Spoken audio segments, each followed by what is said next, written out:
48-hour art check, round 91. Yeah. This time, hopefully with better sound. I hope so. I feel all self-conscious now. Yeah, so you'll see that the mic is actually in the frame with me. I normally have it just over there because I don't like it in my face. Yeah. You can probably hear me better now, so. Yeah, in mine, I'll just lift this up and you can see it. It's right here. So, yeah. Wow. What better thing to do on a Friday night than a 48-hour art check? Should we get into it? Let's get into it. All right. I'll start this time. So because of challenges, really only got done what I got done last night on the art casters. And so you'll see the 4 pages, very rough, kind of Sharpie, dull pencil thumbs. And so I do my thumbnails pretty big. And so I will redraw these several times, but I think I have the script and the thumbs basically where I want them. There's one change that I'll add in, but I mean this is kind of basically where I want it. So nice. Yeah, I like that method of working a lot. I think if you guys haven't checked it out yet, check out the art casters that Cory was on yesterday. He kind of showed it, and I think it's right behind you too. There it is. But he works on this big board, and the neat thing about looking at those roughs that I like is that there's a lot of like gesture to it and movement. Yeah. And, that is hard to get like on a smaller sheet for some people, like including myself. And so I actually just thought that was a really kind of cool approach to roughing out like pages, and also just kind of working them out loosely in a kind of in a way where you're not getting too married to it or anything. And I think that's great. And that ship looks beautiful. So thanks. So how about some of the line on that ship? I'm thinking trying to sketch that at a small size just would be hard to do. So, right? Yeah. And I mean, and I also use a dull, dry Sharpie. And that tends to make it, because I'll get really precious with things if I don't do that.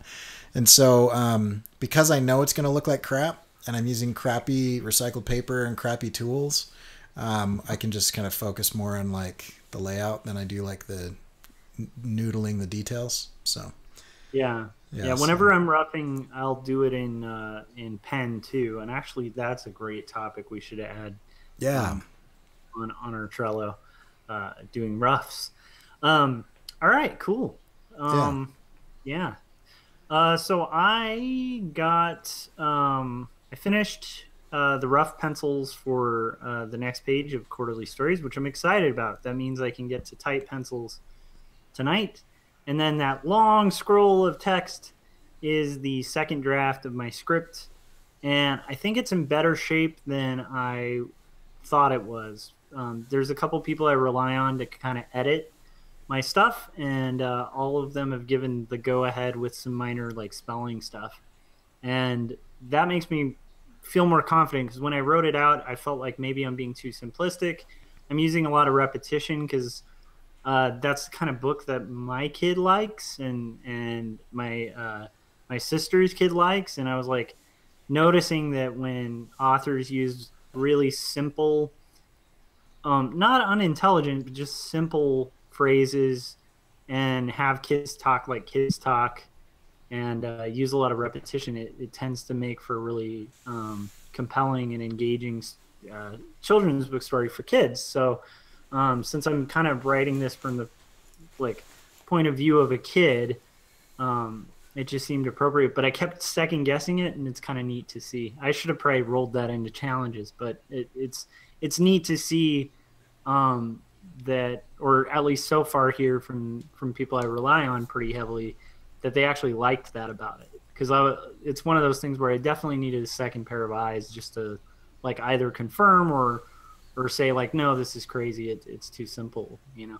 Yeah. So. Yeah, that's cool. It's always good to get that type of confirmation. So. Oh yeah, it's weird. Well, we'll get into it in challenges.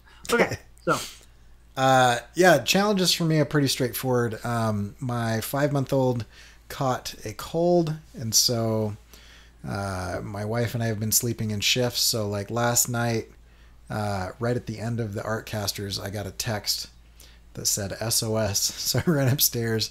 My wife was exhausted, and so I had the baby from like 12:30 at night to about 6 in the morning, and like it was just it's. So then I slept, I don't know, till like 11 or something, which wasn't long enough, and then went to work to get ready for the semester starting on Monday, and then I had him again when I got home around 6 today until just now. So, wow. but he seems to be doing a lot better. He had a pretty high fever, and that seems to have broken. And I mean, it's just sad when babies are sick, but also like when he finally goes to sleep, I can't move because then he'll wake up, and so like my arm is like in a permanent kink because like he fell asleep while I was like sitting up playing video games, and then I couldn't move my arm for like 2 hours. So anyway, stuff like that. So yeah, so there's some mainly just nothing huge, but just no sleep, and I mean it's good because the semester hasn't started yet, and so I can do that. Whereas if this happened on Monday, I wouldn't be able to help as much. No, cat. Sorry. So yeah. So how about you? Well, I too am running on no sleep, so I am on my way to Brooklyn. Little Beastie Boys reference there. No, so my biggest challenges were a little bit of self-doubt when it came to doing a more simple kind of kids story, because of what I've been working on is just so heavy. It's like weird to do something light and simple. And then and I already talked about overcoming that. And then one of the other bigger challenges is actually my wife is out of state because her mother had to kind of have surgery. And I don't want to get like too heavily into it, but it went okay. And but it's weird because anytime my wife and kid are out of the house, I go into this like default workaholic mode of just like losing track of sleep, like of time, and just working a bunch and forgetting to go to bed and stuff. So I've been running on like 3 or 4 hours of sleep a night, which is not a good way to go. However, I will say I'm probably still more rested than someone having to kind of hold a newborn who's sick. And so yeah. All right. Yeah. Tim in the chats said he was in the chats yesterday on Artcasters too, and he had mentioned he wanted to see a kraken or kraken. How do you pronounce that? I've heard kraken. Yeah. Oh, okay. For some reason, I think because it was a word before the movies and stuff that I read it as kraken, which is terrible. But anyhow, so you added a kraken, which is kind of cool. So yeah. And then Scott in the chats was just excited that he caught us live. Yes, Scott, you did catch us live, which is cool. It's good to have you back. Yeah. So should we get into kind of our plans for the next few days? Yeah, totally. My plans are what I was going to do today. I'm going to try to get some of that done tonight. Basically, I'm just going to do a couple more passes on this. I need to run the script. So I just need to do a few more passes on this and start tightening it up. I'm going to run the script by a few people. And then I do a little rough layout on at least like where the text is going in the panels. And so I want to have this close to ready to go, if not completely ready to go for pencils by Monday. Sweet. That's kind of my plans. All right. How about you? I'm really loving it so far, so I can't wait to see further progress on it. It's looking cool. Yeah, it'll be fun. I don't know why I continue to choose stories. I mean, that's just comics, but I continue to choose stories that require me to draw things that I'm terrible at drawing at. And I don't know what it is about boats, but they are weird shapes. Like every reference I look at, I'm like, I think I understand what a boat looks like until I try to draw it. And I'm like, holy crap, these boats are weird. Like the hull is weird. Yeah. There's so much about it that's weird. And then there's all the tangents from like a billion different lines of rigging. And I've done like more reading about rigging and tall ships and whalers and things that in the last 5 or 6 years than like most people. I still don't have in my mind an understanding of like what is going on. So anyway, it'll be an interesting challenge, and I will likely just find some reference and draw from 2 or 3 different pictures so that I can figure it out. But it just never ceases to amaze me how I continue to come up with stories where I'm like, well, I don't know how to draw that. So, I think that might tie into our topic later on, because we can even delve into that. Like we can start with that. So remember we'll lead into that. Okay. That sounds good. What are your plans? Oh, so my plans are, I would like to get the tight pencils done for at least 2 panels. I need to submit for like a potential award thing.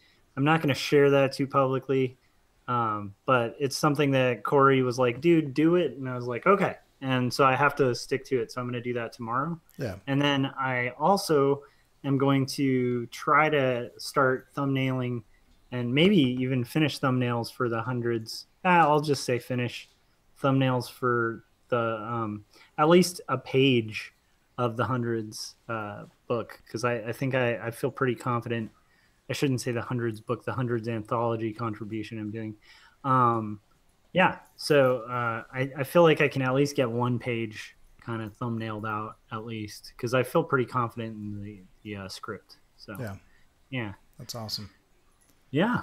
Okay, I have to get my cat out of my studio because she is attacking everything, and I've been fighting her off of my mic. So give me just one second. Fill the dead air.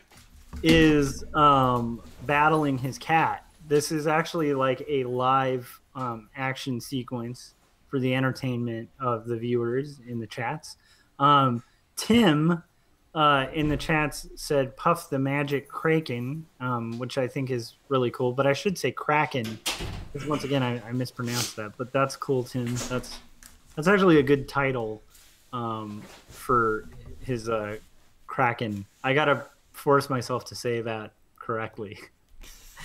But he's recommending you make the character that Puff the Magic Kraken or Kraken. Puff the Magic Kraken. That's funny. Mm-hmm. I don't know. I don't know where they're gonna name the Kraken, but we can just know that the subtext is that its name is Puff the Magic Kraken. So PMK is like on a little chain. Right. I'm gonna do that. PMK is gonna end up somewhere in there. That's awesome. All right. Okay. So one of the things we're gonna do this year is record an intro, but we haven't done that yet. So I'm gonna do the intro. 48-hour art check best of podcast. We go live Monday, Wednesday, Friday on YouTube, 9 p.m. California time, and you can join us there live in the chats or watch them later. You can always check things out at corykerr.com/48hr. We take the best conversations from those live streams and rip them and put them into this podcast. Today's topic is competing with yourself.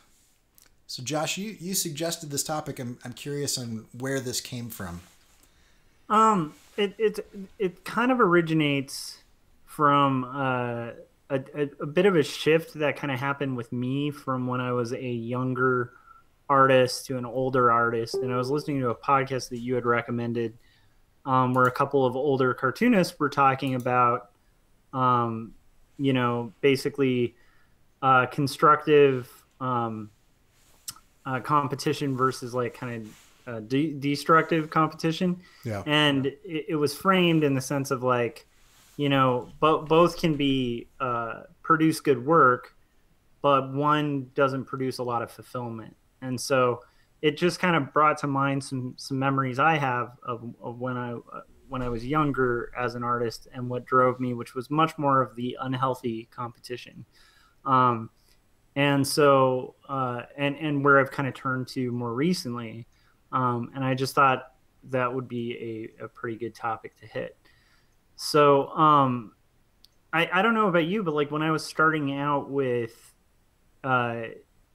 illustration, and especially when I was working on my BFA, I used to, like, the first time I was in a class when I was in art school, like basically I would look at every student in the classroom and I would pick the best student. Like from our first assignment, I'd pick like the best piece, the piece that made me feel totally inferior. And I would make it my goal the next assignment to make a piece that was better or at least matched that piece. Yeah. And I did that all throughout high school. When I was a kid, I always really was driven, not so much a young kid, but when I was like in junior high, I found myself getting really driven by that, like by this kind of sense of like picking out the strongest artists and then making it my mission to do better than them. And that works really well in a small pool, like a high school. Right. But when you get out into the college level, where it's all the best kids from all the high schools across the world in one classroom, it becomes a little more difficult to sustain that. And then when you're out of college, like it's an impossible thing, because you're out of this. It's like you're moving from a fishbowl to a pond to a lake to an ocean, and at some point you're gonna be a smaller fish. Right. And so yeah, so I mean, like for me, that was a real driver, and actually in a weird way was healthy in some ways, because it did force me to really up my game and work a lot harder than I would have otherwise, or like gotten less sleep and leveled up as an artist. But I before I kind of get into like what kind of that results in sometimes that are more in the negatives, I was kind of curious if you like relate to that at all, or if you had anything similar with that, with like a competitive streak or anything like that. Yeah, I think in both sides of this, where you're competing with yourself or where you're competing with others, and I've told this a number of times, but my thing was that as a kid, I was identified as an artist really early, and that idea of myself as an artist terrified me so much that I stopped drawing and just let people continue to think that I was an artist. And so I didn't compete for a long time. And then because I thought of myself as an artist, even though I never drew anything, I started out in my bachelor's, and and like I'd take an art class in high school or whatever, and they're just small town. I mean, there were some people that were okay, but I mean, I was just kind of with some innate talent and no effort, kind of the best there. And that's really subjective. I'm thinking of 2 or 3 people that were quite good, but I didn't feel a ton of competition. So then I went to college, and when I stepped into drawing 101, I was probably the worst in the program, let alone in the class. And so I immediately changed my major, and I didn't draw for 15 years. So I think, but when I started drawing again when I was 32, right? And so when I look at that, I had matured to the point where I think I can use comparison in a healthy and effective way. And I can recognize when it becomes toxic. And so there's this idea that perfectionism is bad, but there's a phrase that started to come out recently called toxic perfectionism. And I like that phrase because it differentiates between the search for quality and the negative degradation of that, where you're beating yourself up. And so I bought a bunch of, I can't gesture anymore with the mic right here. I've got to get used to that. I bought a bunch of art, and I continue to like follow comic book illustrators and editorial illustrators and buy original art, and I study it and I compare what I'm doing to what they're doing.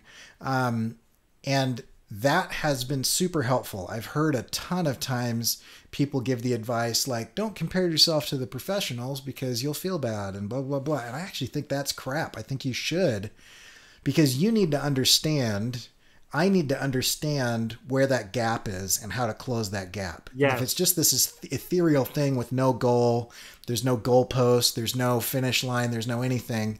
I don't know. I can just incrementally improve by comparing myself to myself and be fine. And I think that's helpful, right? In being able to look back and say, I'm better than I was yesterday. I'm way better than I was a year ago. Yeah. But if I don't have a direction of where I'm going, like I want to be as good as so-and-so, you know, I want to compose lighting and shadow like Mignola. I want to be able to understand form like Gianni. I want to be able to ink like Murphy, you know, like, and if you're not shooting for that in a competitive way, I don't think you're kind of directionless. And in either situation, when you're competing with yourself or when you're competing with others, I think the key is to remain positive about it and not toxic. So if at any point in time you're using any of that comparison, whether it's with yourself or with others, to beat yourself up, or to try to take a snapshot of the moment instead of an overview of the whole movie of your life, you know, you take a frame out of the movie and say, nope, well, you suck. This is fixed. You're done. That's really toxic, and that's not helpful. So if at any point in time I find myself looking at something and going, oh man, I am the worst, that's not a place I need to be. And so I immediately change that. But if I look at that and I'm fascinated by how they're doing it, and I'm identifying that gap and reverse engineering how to close that gap, that's all super healthy. And I think that's fine. And then the other thing where I think it becomes toxic is if I use comparison to try to make myself feel better about myself by diminishing the work of others. And I see this a lot, where it's like somebody will look at someone and be like, that guy can't draw feet and he's a published comic book artist and, you know, he's an idiot and da-da-da-da, or whatever. And it's like, if you're just tearing other people down, you're also not improving and you're a jerk. And so if at any point in time you're using it as a gauge of someone's worth, whether it's your worth or somebody else's worth, you're off in the weeds and you're not doing anything constructive. So those are the two things. Is as soon as it gets toxic, and as soon as you start ranking individual worth, I think it becomes problematic. Yeah, and I think like for me, where it was beneficial to be very competitive was that the fact that I would look at artists that were successful within my own circle, and then also super famous artists, and I constantly would be like struggling to kind of level up and get to that level. And I mean, I think some of that's just a healthy competition. However, I do remember when I first got out of art school, that drove me really, really well to get paid work. Because when you go into like a BFA program, everybody gets out, and you always want to be, you know, the person who like doesn't have to take a day job and gets an art job, you know, right. And or better yet, like can manage to eke it out like freelancing and just growing your brand and getting clients. And you know, competition drove me to that too, where it was like I just didn't want to be the guy who like had just taken out a bunch of student loans and then not ended up in my field.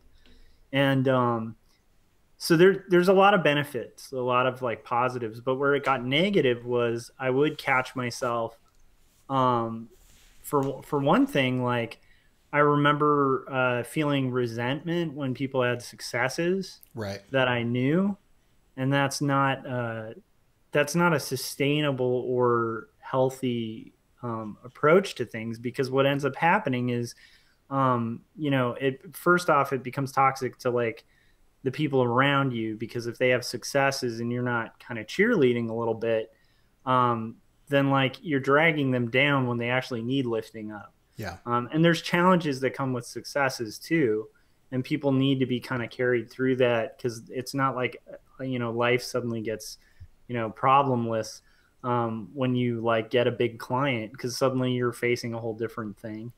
Or when you level up as an artist, suddenly you're facing a whole different thing. And so I kind of like did this for years. Like I was and I wouldn't have said I was at the time, but I was a very competitive person, and not competitive always in the negative, but always super competitive. Like when I saw other art, I was always sussing it out, analyzing it, seeing where I ranked next to it. It was like seeing it wasn't a healthy way of living. And it did become toxic, and it did contribute a lot to a lot of unhappiness and resentment. And, you know, I just think overall was not productive for leveling me up as an artist, because instead of trying to just be a better artist, I was trying to be better than them.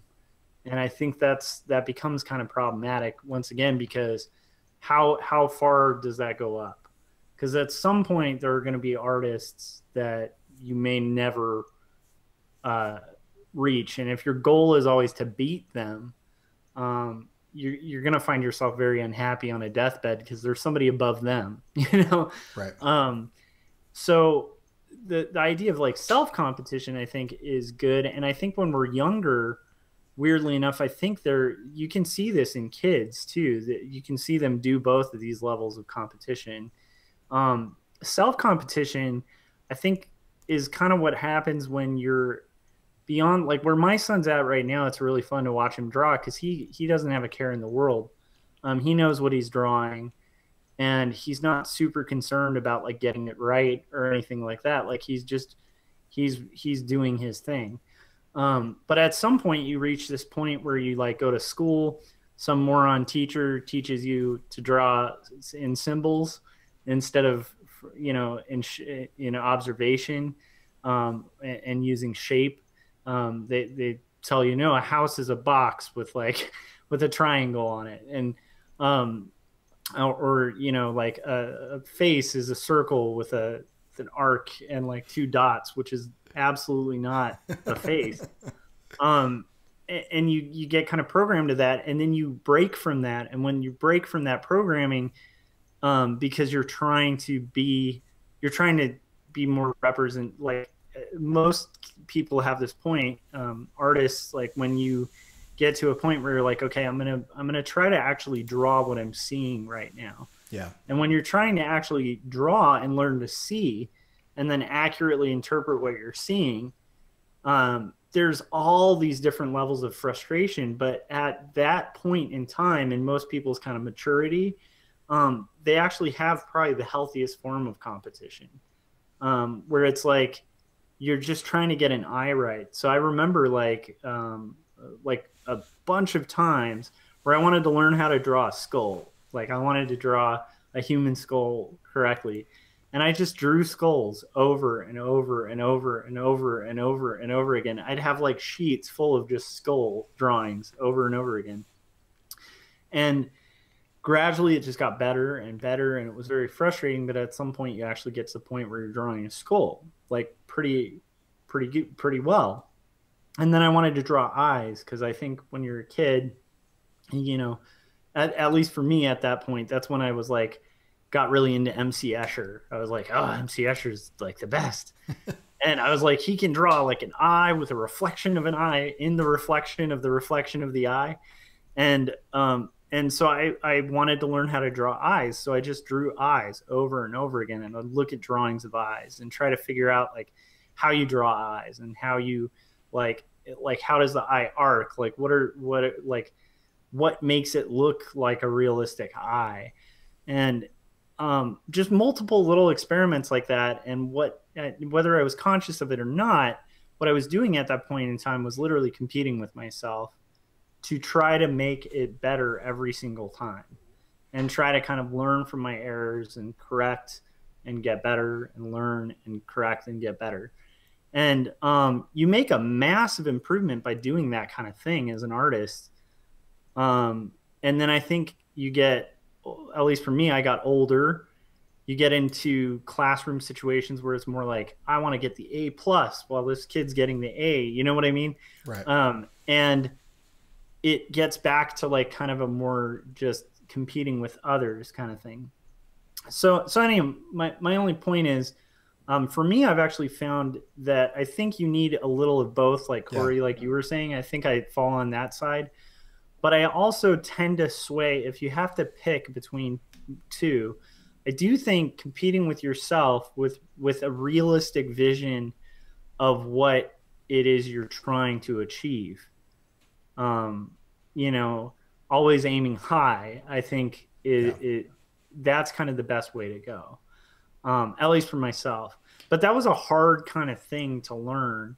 But what's interesting is when I finally, because I remember even my first graphic novel, a lot of it was just trying to get it out, push it out, do it well, do it better than the people I knew, do it to the level of like certain people that were published and stuff like that. And I was looking at certain artists and stuff like that. And I was trying to advance, but a lot of that was driven by like the desire to be the guy with the book, you know, rather than the desire to like be a better artist and learn something in the process of creating it and trying to make the best thing I could.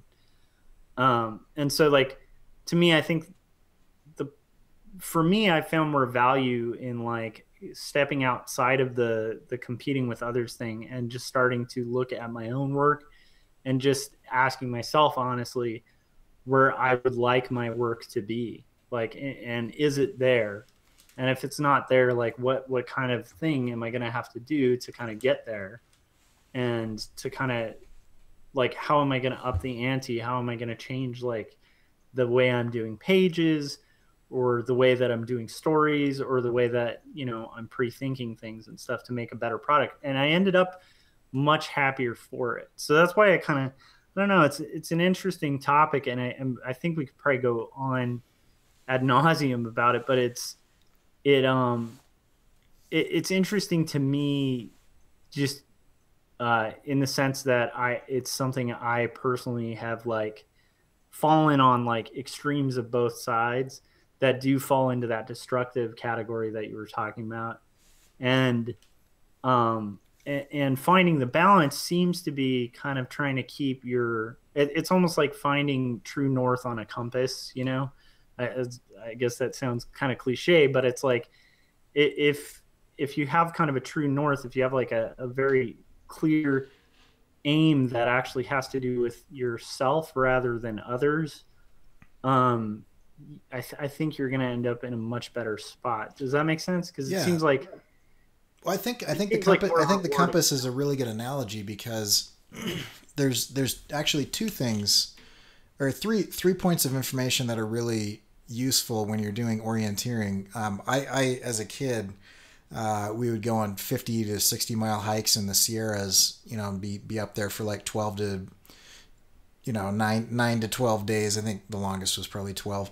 And there's three things that you need to know. Like you can know where north is, but if you don't know where you're going, then that's not a helpful piece of information. You can know where you're going, and you can know where north is, but if you don't know where you currently are, then even those two pieces of information don't help you. And so you actually have to know where you are currently, where you want to be, and the direction that you need to take to get there. And so I think the compass is a perfect way to wrap this up, because if you are using self-comparison and competing with yourself, then you'll have an accurate understanding of where you are on that map. And then if you're comparing yourself with others, then you'll have an accurate understanding of where you might want to be.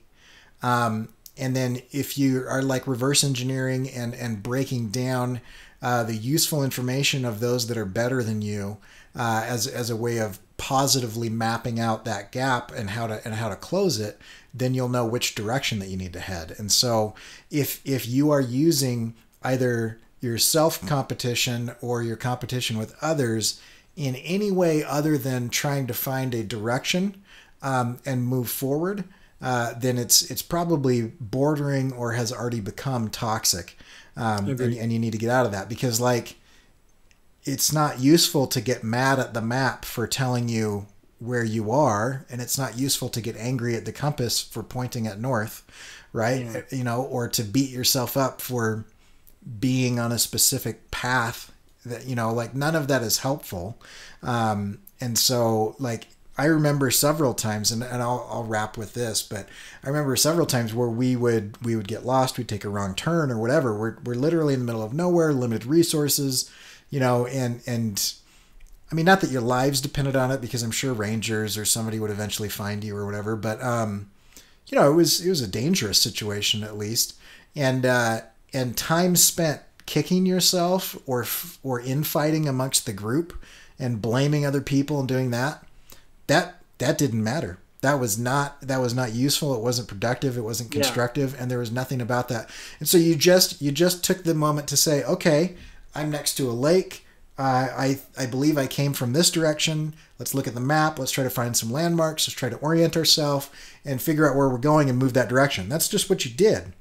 Yeah. And so I think anything beyond kind of orientation and movement is going to be toxic and is not going to be helpful. So yeah, I have one other thing I want to tack and I hate doing that, but it's just now that we're pouring on that analogy, one of the other things that I've noticed with, especially when I was teaching students, is like people would usually fall, like you've got north here and they're either on this end or this end, like they're swinging from one direction to the other, kind of missing true north as artists. And some of them would just kind of beat themselves up and were actually on the right path, and then that got them veering off. But the other that just kind of came to my mind while you were talking about this is like people who are going completely the wrong direction and insist it's north. Yeah. And so the compass is wrong. That would be the case, kind of tying back to what you started with, which is the kind of unproductive, toxic form of self-competition, which is, I know north.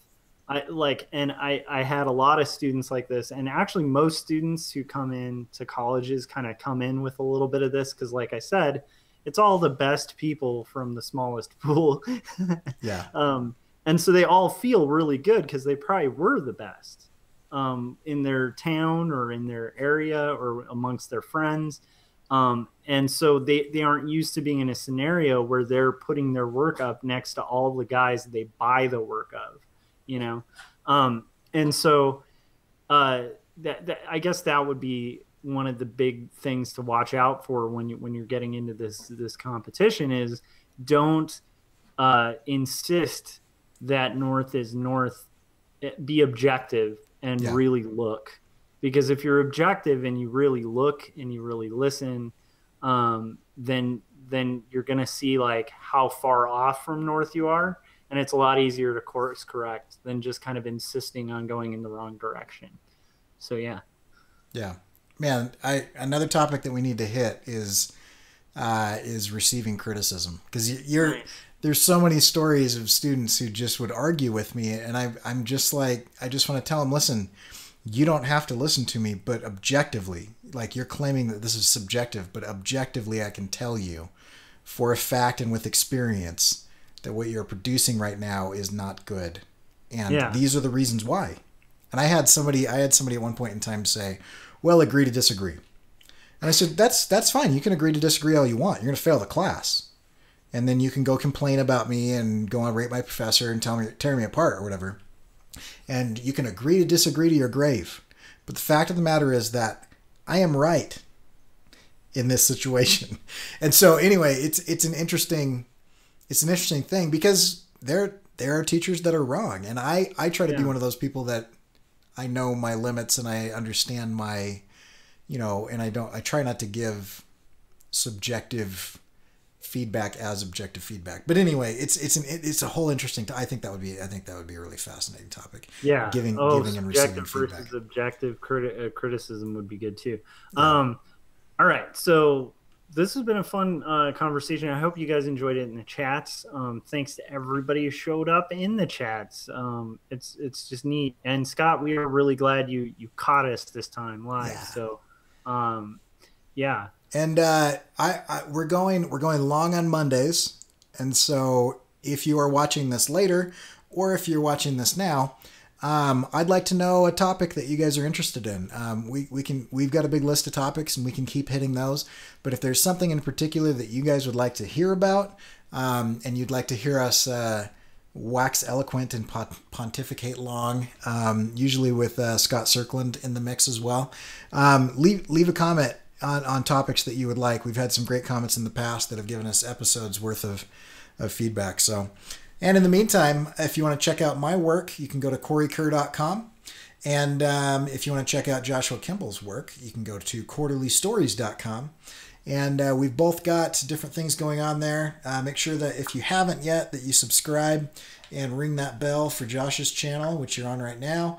And if you would like to help Josh out, you can go to tapas.io and find Quarterly Stories, subscribe, and do all those metrics that help that type of thing. And you guys are awesome. Have a great weekend, and we will see you Monday. Cory, yeah. One thing. What's that? We got to say what day of the 100 days we're on. So this is day 5 of the 100 days of Making Comics Challenge for me, because I'm stupid and started early. And where are you at, Cory? I haven't been keeping track. I've been spending several hours a day on it since the first of the year. So yeah. So I think you're on day 4. So so that's our update on the hundreds. All right. So day 4, I'm going to do this thing. All right. We'll catch you guys later. We're out. Cool.